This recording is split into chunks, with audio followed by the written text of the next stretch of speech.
கிபி 1755 ஆங்கிலேயர் ஆட்சி. ஒரு நள்ளிரவில் திருச்சிராப்பள்ளி மாவட்டத்திற்கு அருகில் அமைந்துள்ள கண்ணனூர் கிராமத்தில் ரமேஷன் கார் சாலையில் பழுதாகி நிற்கிறது. அந்த இளைஞன் உதவிக்கு யாராவது வருவார்களா என்று சாலையின் இருபுறமும் பார்த்துக் கொண்டிருந்தான். அப்போது சற்று தொலைவில் ஒரு பெண் தலைவிரி கோலத்தில் மஞ்சள் புடவை கட்டி நடந்து வந்து கொண்டிருந்தாள். உடனே அவனுக்கு தன் தந்தை கூறியது ஞாபகம் வந்தது. அவன் வந்த நோக்கமே அந்த பெண்ணை பார்ப்பதற்காகத்தான். ஆனால் சற்று நெருங்கி வரும்போது அந்த பெண் மறைந்து விட்டாள். அவனுக்கு ஒரே ஏமாற்றம். காரை அங்கே நிறுத்திவிட்டு அருகில் ஏதாவது மக்கள் இருக்கிறார்களா என்று பார்க்க சற்று தூரம் நடந்து சென்றான். கண்ணு கெட்டிய தூரம் வரை எந்த கிராமமும் அவனுக்கு தெரியவில்லை. ஆதலால் அங்கேயே சிறிது நேரம் உட்கார்ந்து விட்டு பொழுது விடியும் நேரத்தில் புறப்பட்டு சென்றான். சற்று தூரத்தில் ஊருக்கு வெளியில் குடிசை ஒன்று தென்பட்டது. மிகுந்த தாகத்தில் இருந்த அவன், உள்ளே யாராவது இருக்கீங்களா, கொஞ்சம் தண்ணி கொடுங்க, தாகமா இருக்கு என்று கேட்டான். ஒரு வயதான பெண்மணி கையில் குவளையுடன் அவனுக்கு நீராகாரம் கொடுத்தாள். துரை, எங்கிருந்து வரீங்க என்று அந்த பெண்மணி கேட்டாள். சென்னை பட்டினத்தில் இருந்து வரேன் என்றான். எதுக்காகப்பா இந்த கிராமத்துக்கு வந்திருக்கீங்க என்று கேட்டாள் அந்த பெண்மணி. சில வருடங்களுக்கு முன்னால் ஆங்கிலேய தளபதி ஒருவர் நள்ளிரவில் ஒரு பெண்மணியை துப்பாக்கியை கொண்டு சுட்டார். ஆனால் அதிலிருந்து வந்த குண்டுகள் மலர்களாக மாறி அந்த பெண்ணின் மீது விழுந்தன. இந்த கதையை ஆங்கிலேயர் படையில் வேலை பார்த்த என் தந்தை கூறினார். நான் நம்பவில்லை. அந்த பெண்ணை சந்திக்க வேண்டும் என்ற நோக்கத்தில் இங்கு வந்தேன் என்று ரமேஷ் கூறினான். அதற்கு அந்த பெண்மணி மிகுந்த படபடப்புடன், அவ சாதாரண பொண்ணு இல்லப்பா, அவதான் எங்க எல்லாத்தையும் காப்பாத்துற ஆயிரங்கனுடைய சமயபுரத்தா என்றாள். ரமேஷ் சிரித்துக் கொண்டே, என்ன பாட்டி சொல்றீங்க, நேத்து நைட்டு கூட அந்த பொண்ணை நான் பார்த்தேன். ஆனா என் பக்கத்துல வரதுக்குள்ள அந்த பொண்ணு வேற எங்கேயோ போயிட்டா. அந்த பொண்ணை பார்க்காம நான் இங்கிருந்து போக மாட்டேன் என்று கூறினான். இதை கேட்ட அந்த பெண்மணி சிரித்துக் கொண்டே, தம்பி, இது தெய்வ காரியம், இதை சாதாரணமா நினைக்காத. நீ சொன்ன அந்த ஆங்கிலேய துறைக்கு கண்பறி போன கதை உனக்கு தெரியும்ல என்று கூறினாள். அதில் எனக்கு நம்பிக்கை இல்லை பாட்டி, அந்த ரகசியத்தை தெரிஞ்சுக்கத்தான் நான் இங்க வந்திருக்கேன் என்று கூறினான். அந்த பாட்டி சிரிச்சுக்கிட்டே, தம்பி, இது உயிர் சம்பந்தப்பட்ட காரியம், வீணாக இதில் ஆராய்ச்சி செய்யாதே என்றாள். ஆனாலும் ரமேஷ் பிடிவாதமாக இருந்தான். அந்த இளைஞனின் மீது பாட்டிக்கு பரிதாபமும் இருந்தது. சரிப்பா, நீ இங்க எங்க தங்க போற என்றாள். தெரியல பாட்டி, இங்க ஏதாவது ஆசிரமம் இருக்கா என்று கேட்டான். நானே ஒண்டி கட்டையாதான் இங்க இருக்கேன், நீ வேணும்னா இந்த வீட்டுல தங்கிக்கோ என்றாள். ரொம்ப நன்றி பாட்டி என்று சொல்லிவிட்டு, ஏன் பாட்டி, இந்த வீட்டுல வேற யாருமே இல்லையா என்று ரமேஷ் கேட்க, அதை ஏன்பா கேக்குற, இருக்கிற ஒரு பிள்ளையும் காடு மேடுன்னு சுத்திட்டு இருக்கான், என்ன வந்து பாக்குறது கூட கிடையாது என்று சோகமாக பாட்டி சொன்னாள். ரமேஷ் பாட்டியின் அருகில் உட்கார்ந்தான். பாட்டி, அந்த பெண்ணை பற்றி கொஞ்சம் சொல்லுங்களேன் என்று கேட்டான். தம்பி, அது பெண் இல்லப்பா, அது பெண் தெய்வம் என்றாள் பாட்டி. சரி, அப்படியே இருக்கட்டும் பாட்டி, அந்த தெய்வத்தை பற்றி கொஞ்சம் சொல்லுங்களேன் என்றான் ரமேஷ். பாட்டி அவளின் கதையை கூறினாள். சிவம் இருக்கும் இடத்தில் சக்தி இருக்கும் என்கிறது மாண்டூக்கிய உபனிஷம். அந்த இடமே பயமில்லாத இடம். மாயையில் சிக்கியுள்ள மனிதனை பிரம்மத்துடன் இணைக்க காளி, துர்க்கை, மகமாயி என்று சக்தி வடிவம் எடுக்கிறாள் அம்பாள். தீய சக்திகளை அழித்து நல்லவர்களை காக்க அம்பிகை எடுத்த ஒரு அவதாரம் தான் மாரியம்மன். மாரியம்மன் பிறப்பு மற்றும் வரலாற்றை பற்றி அறிய துவாபர யுகத்திற்கு நாம் செல்ல வேண்டும். இந்த வீடியோவை ஸ்கிப் பண்ணாம கடைசி வரை பாருங்க. அதுக்கு முன்னாடி இந்த வீடியோவுக்கு ஒரு லைக் போட்டுட்டு, இன்னும் நீங்க சப்ஸ்கிரைப் பண்ணலைன்னா நம்ம சேனலுக்கு சப்ஸ்கிரைப் பண்ணிட்டு பெல் ஐகானை கிளிக் பண்ணுங்க.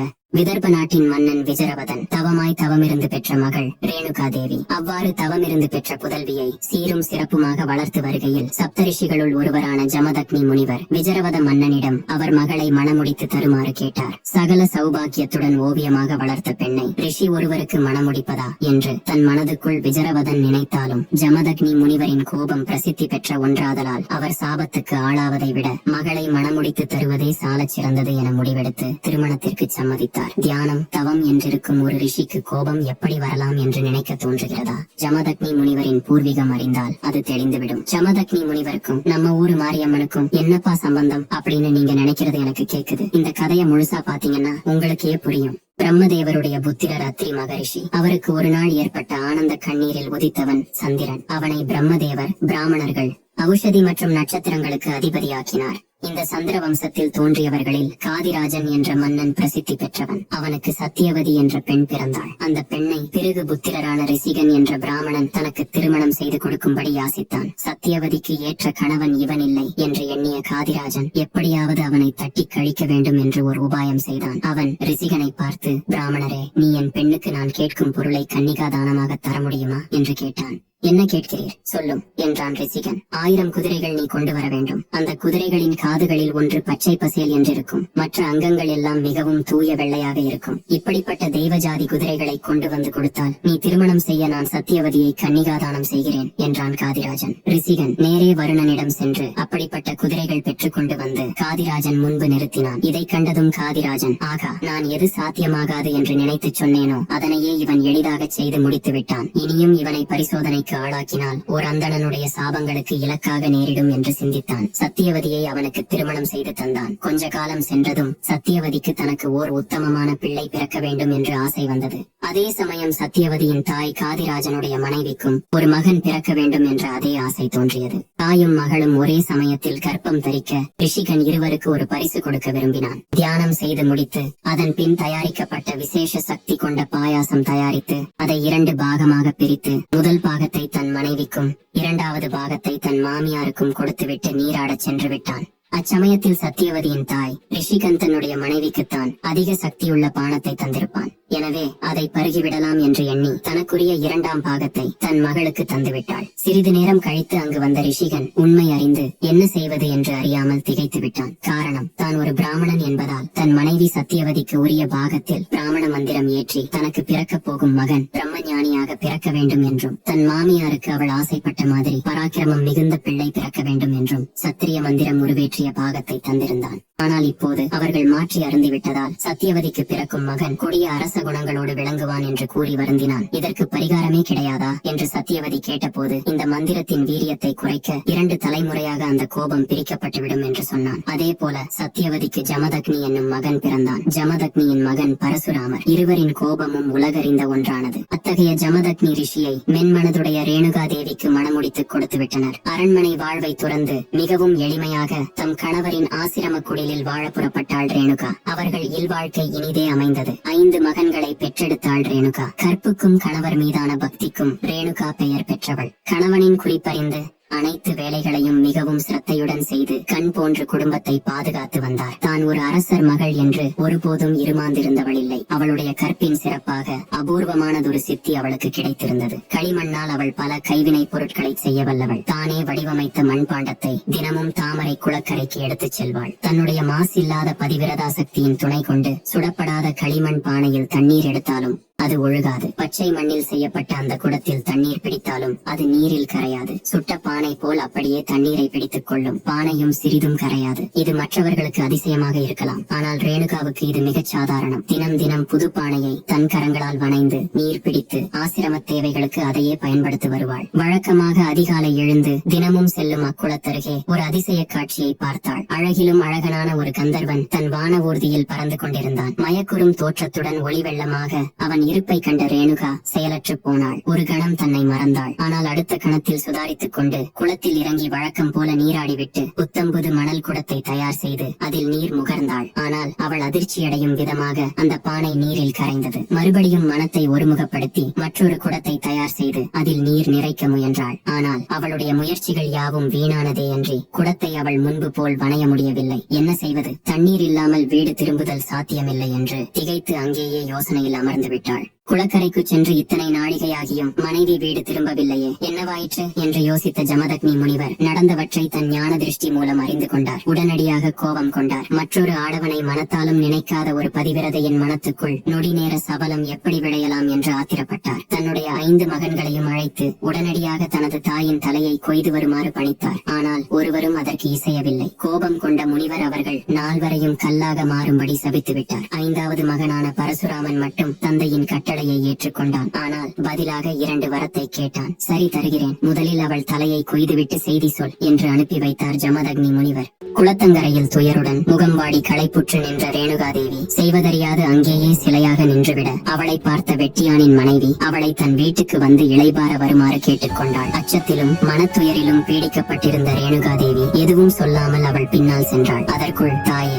உங்கள் மகன் உங்களை கொல்ல கோபமாக வருகிறான் என்று சிலர் அவளிடம் செய்தி சொன்னார்கள். தாயை தேடிக் கொண்டிருந்த பரசுராமன் இக்காட்சியை கண்டு அவர்களை வேகமாக நெருங்கி வந்தான். கையில் கோடரியுடன் மகன் வருவதை பார்த்த ரேணுகா அமைதியாகவே இருந்தாள். ஆனால் ஆனால் உடனிருந்த வெட்டியானின் மனைவி பதற்றத்துடன், அம்மம்மா, உங்க பையன் உங்களை வெட்ட வராரு, நீங்க என்ன அப்படியே நிக்கிறீங்க, வாங்க வந்து ஒளிஞ்சிக்கோங்க அப்படின்னு சொல்றா. இல்ல, அவன் வரட்டும், நான் அப்படியே நிக்கிறேன் அப்படின்னு சொல்லிட்டு அசையாம அந்தம்மா அப்படியே நிக்கிறா. கோபத்தின் உச்சத்தில் வருகிறார் பரசுராமர். வழிவிடு, என் தாயை வெட்டணும் அப்படின்னு சொல்றார் பரசுராமர். அதுக்கு அந்த வெட்டியானின் மனைவி சொல்றா, சாமி, நீ ரொம்ப படிச்ச ஆளு, நாலாம் ஒண்ணும் படிக்காதவ, நான் போய் உனக்கு புத்தி சொல்லலாமா? இருந்தாலும் நான் சொல்றேன், உலகத்தில ரொம்ப ஒசந்தது தாய் தான். தாயை விட பெரிய தெய்வம் வேறு எதுவுமே இல்லை. அந்த தாயை போய் கொள்ளலாமா? கொஞ்சம் யோசிக்க கூடாதா? கோபப்படாதீங்க சாமி, நீங்க எவ்வளவோ படிச்சிருக்கீங்க. எந்த புராணத்திலேயாவது தாயை கொள்ளலாம்னு நம்மளுக்கு சொல்லி கொடுத்திருக்கா? இது அடுக்குமா? அதனால தயவு செஞ்சு கோபத்தை விட்டுருங்க அப்படின்னு அவருக்கு நல்லத சொல்றா வெட்டியானின் மனைவி. இந்த அட்வைஸ கேட்ட அவருக்கு இன்னும் கோபம் அதிகமாகுது. நீ வழிவிடல, நான் உன்னையும் வெட்டுவேன் அப்படின்னு சொல்றாரு. அவ சொன்னா, நீங்க என்னைய கொன்னாலும் பரவாயில்லை, ஆனா என் கண்ணு முன்னாடி உங்க அம்மாவை கொல்றத நான் அனுமதிக்க முடியாது, என்னால வழிவிட முடியாது அப்படின்னு சொல்றா. அதீத கோபத்தில் இருந்த பரசுராமர் தன் கையில் இருந்த கோடரியால் அந்த பெண்ணின் தலையை வெட்டிவிட்டு உடனே குடிசைக்குள் சென்றார். நேர உள்ள போறார். தன் தாயாரின் தலையையும் வெட்டுகிறார். தன் தகப்பனாரின் திருவடிகள் சென்று விழுகிறார். ஜமதக்னி முனிவர் சொன்னார், மகனே, தந்தை சொல் மிக்க மந்திரமில்லை என்ற வாசகத்தை முதலில் நிரூபித்த மகன் நீதான். உனக்கு என்ன வரம் வேண்டும் கேள், நான் தருகிறேன் என்று சொன்னார். அப்பா, உலகிலேயே மிக உயர்ந்தவள் தாய். தாயை விட பெரிய தெய்வம் வேறேதும் இல்லை. வேதங்களும் அதைதான் சொல்கிறது. அந்த தாயை கொன்ற பாவத்தை 1000 ஆண்டுகள் தலைகீழாக நின்று தவம் செய்தாலும் கூட என்னால் போக்கிக் கொள்ள முடியாது. ஆனால் நீங்க சொன்ன ஒரே சொல்லுக்காக, தந்தை சொல்லை மீறக்கூடாது என்ற ஒரே காரணத்திற்காக நான் என் தாயின் தலையை வெட்டினேன். இழந்த என் தாயை திருப்பி தர வேண்டும். சிலையாக மாறிய என் சகோதரர்களை மீட்டு தர வேண்டும். இந்த 2 வரங்களையும் தாங்கள் எனக்கு தர வேண்டும் என்று கூறினார். மகனின் சமயோசித புத்தியை வியந்த ஜமதக்னி முனிவர் அவனுக்கு அவ்வரங்களை தந்தார். உடனடியாக செயல்பட்டு தன் சகோதரர்களை மீட்டெடுத்து குளத்தங்கரைக்கு ஓடினான். அங்கு அந்த வெட்டியானின் சிறு குடிலில் தலை வேறு உடல் வேறாக கிடந்த 2 பெண்மணிகளின் தலையையும் உடலையும் ஜமதக்னி முனிவர் கொடுத்திருந்த புனித நீரை தெளித்து ஒன்று சேர்த்தான். உடனடியாக அவர்கள் உறக்கத்திலிருந்து விழித்தெழுந்தவர்கள் போல உயிர் பெற்றனர். ஆனால் பரசுராமன் அதிரும் வண்ணம் அவன் தாயின் உடலில் வெட்டியானின் மனைவி முகமும் வெட்டியானின் மனைவிக்கு தன் தாயின் முகத்தையும் அவசரத்தில் பொருத்தியிருந்தான். இனி அவனால் அதை மாற்றவும் முடியாது. என்ன செய்வது என்று திகைத்தவனிடம், ரேணுகா, கலங்காதே மகனே, நீ உன் பணிகளை திறம்பட செய். உலகம் உள்ளவரை உன் புகழ் நிலைக்கும். அன்னையை கொன்றவன் என்ற பழிச்சொல்லில் இருந்து நீ மீண்டு விட்டாய். நடந்ததை ஞான திருஷ்டியில் அறிந்த மகரிஷி அவளை அவ்வளவு சுலபத்தில் ஏற்றுக்கொள்ளவில்லை. முனிவரின் கோபம் தீரும் வரை அங்கேயே இருந்து பழையபடி பணிவிடைகளை செய்து வந்தாள் ரேணுகா. இந்த நிகழ்வுக்கு பிறகு கார்த்தவீரிய அர்ச்சுனன் எனும் மன்னன் ஜமதக்னி முனிவரின் ஆசிரமத்துக்கு வந்தான். பெரும் சேனையுடன் வந்த அரசனுக்கு ஜமதக்னி முனிவர் அறுசுவை விருந்து படைத்தார். மிக குறுகிய கால அவகாசத்தில் படை முழுவதற்கும் அமுது படைக்க எவ்வாறு இயன்றது என்று மன்னன் முனிவரிடம் வற்புறுத்தி கேட்க, ஜமதக்னி முனிவர் இது முன்பு ஒரு முறை இந்திரன் தனக்கு பரிசாக அளித்த காமதேனுவின் அருளால் தான் என்று உரைத்து காமதேனுவை காண்பித்தான். கேட்கும் வரங்களை அருளும் தெய்வீக பசுவான காமதேனுவை பார்த்ததும் மன்னனுக்கு அதை கவர்ந்தெடுத்து சென்றுவிட ஆசை பிறந்தது. முனிவருக்கு தெரியாமல் காமதேனுவை அபகரித்து சென்று விட்டான். பரசுராமன் அச்சமயத்தில் காட்டில் தவம் ஏற்றப் போயிருந்தான். திரும்பி வந்ததும் செய்தி அறிந்து கார்த்தவீரியனின் அரண்மனைக்கு சென்றான். கோபத்துடன் கோடரியை வீசி அவனை கொன்று காமதேனுவை மீட்டெடுத்தான். மகனின் ரத்த வேட்கையை பார்த்து ஜமதக்னி அவனை சாந்தப்படுத்தி மீண்டும் காட்டுக்கு சென்று சிறிது காலம் தவம் இயற்றும்படி கூறவே, தந்தை சொல்லுக்கு என்றும் கட்டுப்படும் மகனாகிய பரசுராமன் காடேகினான். கார்த்தவீரியன் மகன்கள் தந்தையின் உடலை பார்த்து பதறி இக்காரியத்தினை செய்தவன் பரசுராமன் என்பதை அறிந்து நேராக முனிவரின் ஆசிரமத்திற்கு விரைந்தனர். அங்கு அவன் இல்லாததை பார்த்து இதற்கெல்லாம் காரணமான ஜமதக்னியை சூழ்ந்து அவர் மீது பலவிதமான அம்புகளை கண்ணிமைக்கும் நேரத்தில் எய்து கொன்றனர். தவம் முடிந்த நிலையில் ஆசிரமத்துக்கு திரும்பிய பரசுராமன் இறந்து கிடந்த தந்தையை பார்த்து துடித்து போனான். ஜமதக்னி முனிவர் இறந்த அதிர்ச்சியில் அவரின் உடல் அருகே பித்து நிலையில் தாய் ரேணுகா தேவி அழுது கொண்டிருந்தாள். தன் மார்பின் மீது 21 முறை அடித்து அழுது அவளை சமாதானப்படுத்த அவனிடம் ஒரு வார்த்தையும் இல்லை. நேராக அரண்மனைக்கு சென்று கார்த்தவீரியனின் மகன்கள் அனைவரையும் அதே முறையில் கொன்றொழித்தான். தன் தாய் 21 முறை அடித்து அழுத காரணத்தால் சத்திரிய மன்னர்களின் 21 தலைமுறைகளை கருவறுக்க சபதம் பூண்டார். பரசுராமன் தன் பழி வாங்கும் சபதத்தால் சத்திரியர்களை கொன்றொழித்தான். ஒரு கட்டத்தில் ரத்தம் தோய்ந்த தன் கோடரியை பார்த்து வெறுத்து போன பரசுராமன் துறவு கோலம் பூண்டு சாத்விகமானவனாக மாறினான். தன்னுடைய உடைமையான கோடரியை துறந்து தியானம் செய்த பரசுராமன் தான் விஷ்ணுவின் 6வது அவதாரம் என்ற உண்மை நிலை உணர்ந்தான். பர்வதமலையில் உள்ள காட்டில் இன்றும் சிரஞ்சீவியாக வாழ்ந்து கொண்டிருக்கிறான் என்று நம்பப்படுகிறது. ரேணுகா தேவி தன் நிலை இழந்தாள். கணவன் இறந்த பின் அவள் உயிர் வாழ விரும்பாமல் உடன்கட்டை ஏற தலைப்பட்டாள். நெருப்பு கொழுந்துவிட்டு எரிய அதில் ஏறி படுத்த ரேணுகாதேவியை காப்பாற்றியது மழை. பெரும் மழை பொழிந்து தீயை அணைத்துவிட உடல் முழுவதும் நெருப்புப்பட்ட கொப்பளங்களுடன் சிதையிலிருந்து வெளியேறினாள் ரேணுகாதேவி. மழை வெள்ளத்தில் அடித்து செல்லப்பட்ட அவள் ஒரு வேப்ப மர காட்டில் உடலில் ஆடையற்ற நிலையில் அங்கிருந்து வேப்பிலைகளை உடையாக அணிந்து கொண்டு அமர்ந்தாள். அந்த காட்டை சுற்றியுள்ள கிராமங்களில் மக்கள் ஒருவித நோய்வாய்ப்பட்டு கொத்து கொத்தாக செத்து மடிந்தனர். மாயாசுரனை அழிக்க திருக்கடையூரில் யமனிடம் இருந்து தன்னை காப்பாற்ற வேண்டி மார்க்கண்டேயர் ஈசனிடம் சரணடைந்தார். ஈசன் கால சம்ஹார மூர்த்தியாக அவதாரம் எடுத்து யமனை அழித்தார். இதனால் உலகில் ஜனன மரண குழப்பம் ஏற்பட்டது. நோய்களின் அதிபதியான மாயாசுரன் நோய்களை பரப்பி மக்களை துன்புறுத்தினான். தன் கண்முன்னே மக்கள் படும் துன்பத்தை பார்த்த ரேணுகாதேவி கோபம் கொண்டு ஆக்ரோஷமானாள். அந்த ஆக்ரோஷத்தின் வெளிப்பாடாக பராசக்தி ரூபம் கொண்டு மாயாசுரனையும் அவன் சகோதரர்களையும் அழித்து அவர்களின் தலைகளை ஒட்டியானமாக அணிந்து நின்றாள். ரேணுகாதேவிக்கு சிவபெருமான் காட்சியளித்தார். அவளை சாந்தப்படுத்தி, நீ முப்பெரும் தேவிகளின் அம்சத்தில் தோன்றியவள். இனி நீ ஸ்ரீரங்கம் திருக்கோயிலில் வைஷ்ணவி தேவியாக அமர்ந்து இறைவியாக, ரேணுகாதேவியாக, மாரியம்மனாக, எல்லையம்மனாக மக்களை உய்விக்கும்படி வரம் தருகிறார் என்று மாரியம்மன் பிறந்த கதையை ரமேஷிடம் கூறினாள் பாட்டி. உடனே ரமேஷ், பாட்டி, இந்த வைஷ்ணவி தேவி எப்படி மகமாயியாக சமயபுரத்தில் குடிகொண்டாள் என்று சொல்லுங்கள் என்று கேட்டான். மாயாசூரனையும் அவன் சகோதரர்களையும் ரேணுகாதேவி வதம் செய்த போது உதிர்ந்த அவர்களின் தலைமுடியில் இருந்து உருவான முடியாசூரன் என்ற அரக்கன் இளம் பெண்களுக்கும் குழந்தைகளுக்கும் மனநோயை உருவாக்கி அவர்களை சித்திரவதை செய்து கொண்டிருந்தான். அது மட்டுமில்லாமல் மக்களிடத்தில் அசுரி என்ற அம்மை நோயை உருவாக்கி கொன்று கொண்டிருந்தான். மக்களின் அழுகுரலை கேட்ட வைஷ்ணவி தேவிக்கு உக்கிரம் அதிகமாகியது. அவளின் உக்கிரம் தாங்காமல் அரங்கநாதரின் சிலை பற்றி எரிந்தது. அம்பாள் கோரை பற்கள் மற்றும் சிவந்த கண்களுடன் விளங்கியதால் அங்கு அப்போதிருந்த ஜீயர் சுவாமிகள் இந்த அம்மனை வேறொரு இடத்தில் பிரதிஷ்டை செய்ய ஏற்பாடு செய்தார். பல்லக்கை தூக்கி வந்தவர்கள் வேம்பு மரங்கள் வளர்ந்த அடற்காடாக காட்சியளித்த கண்ணபுரத்தில் அம்மனை இறக்கி வைத்து உணவு சாப்பிட்டனர். உணவு உண்ட பின் பல்லக்கை தூக்க முற்பட்ட போது தூக்க முடியாமல் போனதால் அங்கேயே விட்டுவிட்டு சென்றனர். தென்னாட்டின் மீது படையெடுத்து வந்த விஜயநகர மன்னர் செல்லும் வழியில் இருந்த கண்ணனூர் மாரியம்மனிடம் வெற்றி பெற்றால் கோயில் கட்டுவதாக வேண்டிக் கொண்டார். வெற்றி பெற்ற மன்னர் சொன்னபடியே கோயில் கட்டி நிர்வாகத்தையும் பூஜை முறைகளையும் திருவானைக்காவல் கோயிலிடம் ஒப்படைத்தார். அது இருக்கட்டும் பாட்டி, முடியாசூரன் என்ற அசுரனை பற்றி சொன்னீர்களே, அவன் என்ன ஆனான்? அவனை யார் கொன்றார்கள் என்று கேட்டான். முடியாசூரன் என்ற அரக்கன் சிவபெருமானை நோக்கி தவம் இருந்து பல வரங்களை பெற்றவன். அதன்படி அவனை தேவர்களோ அசுரர்களோ தெய்வ சக்தியோ அழிக்க முடியாது. சிவபெருமான் வழங்கிய ஆயுதத்தை கொண்டு ஒரு மனிதனால் மட்டுமே அவனை அழிக்க முடியும் என்று பாட்டி கூறினாள். என்ன பாட்டி, அப்போ அந்த அசுரனை யார் அழித்தது? மனிதனாக இருந்தால் அவனுக்கு எப்படி சிவபெருமான் வழங்கிய ஆயுதம் கிடைக்கும்?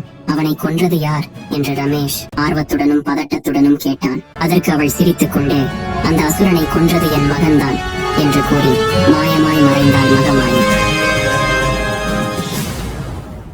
திருச்சியில் காவிரி ஆற்றுக்கு கரையோரத்தில் இருந்து வடக்கே 20 கிலோமீட்டர் தொலைவில் மகாசக்தி பீடமாக சமயபுரம் மாரியம்மன் ஆலயம் அமைந்துள்ளது.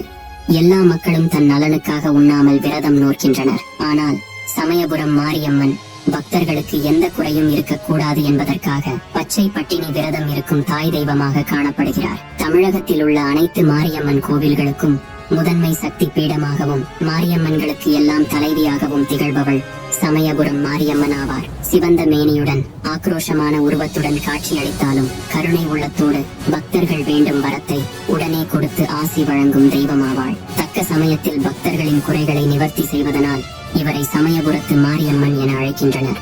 மாசி மாதம் கடைசி ஞாயிறு தொடங்கி பங்குனி கடைசி ஞாயிறு வரை ஒவ்வொரு வாரமும் வெகு சிறப்பாக பூச்சொரிதல் விழா இடம்பெறுகிறது. இந்த பூச்சொரிதல் விழா தங்கச்சியான மாரியம்மனுக்கு அண்ணனான ஸ்ரீரங்கரால் கொண்டு வரப்படும் பூக்களால் முதல் பூச்சொரிதல் விழா நடைபெறுகிறது. இப்பூச்சொரிதல் நிகழ்வானது உலக நன்மைக்காகவும் கொடிய நோய்களில் இருந்து மக்களை பாதுகாக்கவும் மற்றும் தன்னை தரிசிக்க வரும் பக்தர்கள் ஆரோக்கியமாகவும் வாழ வேண்டி சிவபெருமானை நோக்கி மாசி மாத கடைசி ஞாயிறு தொடங்கி பங்குனி கடைசி ஞாயிறு வரையான 28 நாட்கள் பச்சை பட்டினி விரதம் இருப்பதாகவும் விரத நாட்களில் தளிகைக்கு பதிலாக துள்ளிமாவும் வெள்ளரி பிஞ்சும் பாசி பருப்பும் இளநீரும் படையலாக படைக்கப்படுகிறது. வேப்பமர காட்டில் உருவான கோவில் என்பதால் தான் இப்போதும் சமயபுரம் மாரியம்மன் கோவிலின் தலவிருட்சம் வேப்பமரமாக உள்ளது என்பதும் குறிப்பிடத்தக்கது. சமயபுரம் மாரியம்மன் கோவில் இதிகாச புராண காலத்தில் உருவானதாக கூறப்பட்டாலும் கடந்த 300 ஆண்டுகளுக்கு முன்பாக தோற்றுவிக்கப்பட்டிருக்கலாம் என வரலாற்று தகவல்கள் கூறுகின்றன. சமயபுரம் மாரியம்மன் கோவிலின் மூல கோவிலான ஆதி மாரியம்மன் கோவில் விக்ரமாதித்த மகாராஜா வழிபட்ட திருத்தலம் என்ற பெருமைக்குரியது என்றாலும் தற்போது உள்ள சமயபுரம் மாரியம்மன் கோவில் விஜயநகர மன்னர்கள் காலத்தில் தோற்றுவிக்கப்பட்டதாக தகவல்கள் கிடைத்து உள்ளன. இந்த வீடியோ பார்த்த அனைவருக்கும் உங்கள் குடும்பத்தினருக்கும் சமயபுரம் மாரியம்மன் அருள் பரிபூரணமா கிடைக்க வேண்டும். இன்னும் இந்த மாதிரி நம்முடைய குலதெய்வங்களோட வரலாற்று சினிமேட்டிக் ஸ்டோரியா வீடியோ போடுற பிளான் இருக்கு. உங்களோட கருத்துக்களை அல்லது உங்களுடைய அனுபவங்களை கமெண்ட் செக்ஷன்ல தெரியப்படுத்துங்க. உங்களோட சப்போர்ட்டை என்னோட சேனலுக்கு சப்ஸ்கிரைப் பண்ணியும் இந்த வீடியோவுக்கு லைக் பண்ணியும் கமெண்ட் பண்ணியும் இந்த வீடியோவை உங்களோட ஃப்ரெண்ட்ஸ் அண்ட் ஃபேமிலி கூட ஷேர் பண்ணியும் தெரியப்படுத்துங்க.